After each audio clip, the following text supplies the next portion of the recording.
Everyone thinks beholders dominate Mind Flayers.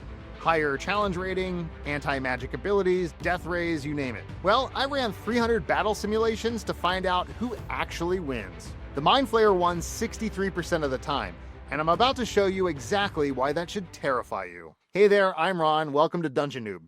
And I'm obsessed with one question: which D&D monster actually wins in a fight? Not theory. Logic, actual combat with dice rolls, saving throws, everything. And today, it's the ultimate psychic assassin versus D&D's original nightmare fuel. But here's what actually shocked me about these results. You see, the Mind Flayer isn't just winning, it's systematically dismantling creatures that should counter it. And the reason why reveals something crucial about high-level D&D combat that most players completely miss. But first, let me walk you through one of the most brutal battles from our simulation. And then I'll explain to you why you need to rethink everything you know about fighting these monsters. The Beholder wakes up in its lair to see 3 Mind Flayers, one on a ledge, one emerging from a wall, and one dead center. It immediately unleashes eye rays at all 3 targets, but they're all illusions. As the Beholder rotates to engage its anti-magic cone, the real Mind Flayer drops a wall of force, sealing the chamber. A telepathic silence descends. Then the Mind Flayer's hidden simulacrum appears and casts Dominate Monster. It lands. The Beholder begins floating helplessly toward a lava pit. As molten rock reflects in the Beholder's giant central eye, the Mind Flayer calmly extracts its brain in one clean motion. Silent, calculated,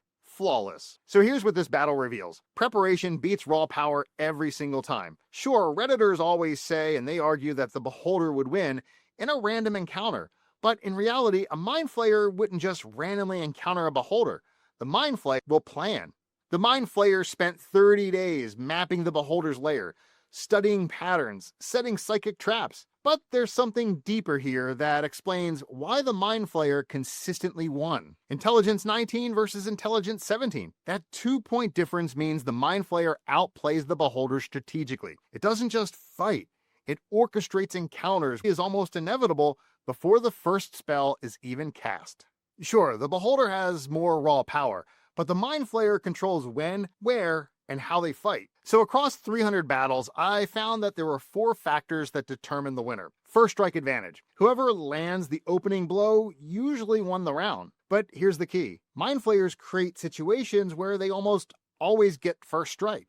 Distance control. Mind Flayers dominate at range, while Beholders win in close quarters. The Mind Flayer forces long-range encounters through positioning and terrain manipulation. The crucial save. After 300 battles, I noticed that it always came down to one saving throw. Mind Blast is DC 15, Eye Rays are DC 16. That 1 point matters. But Mind Flayers stack the odds with disadvantage effects. Then there's the environment. And this is a big one. The Mind Flayer turns the battlefield into a weapon before the fight even begins. So what does this mean for your character's survival? Well, if you're facing a Mind Flayer, never give it time to plan. Rush it immediately and target its concentration. In the simulations, every time the concentration breaks, it loses a key ability. The Mind Flayer's greatest strength is preparation, so deny it that advantage. Now, if you're facing a Beholder, split up and keep moving.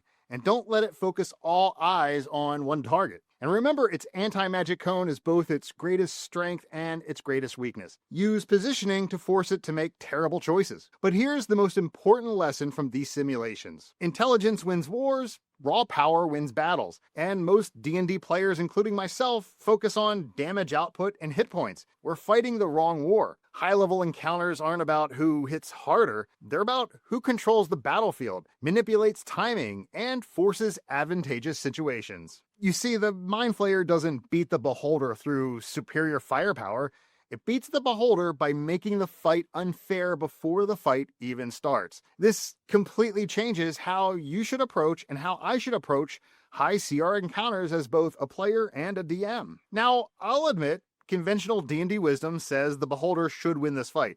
And if it's a random encounter, probably. But when intelligence meets raw power, intelligence wins through preparation and battlefield control.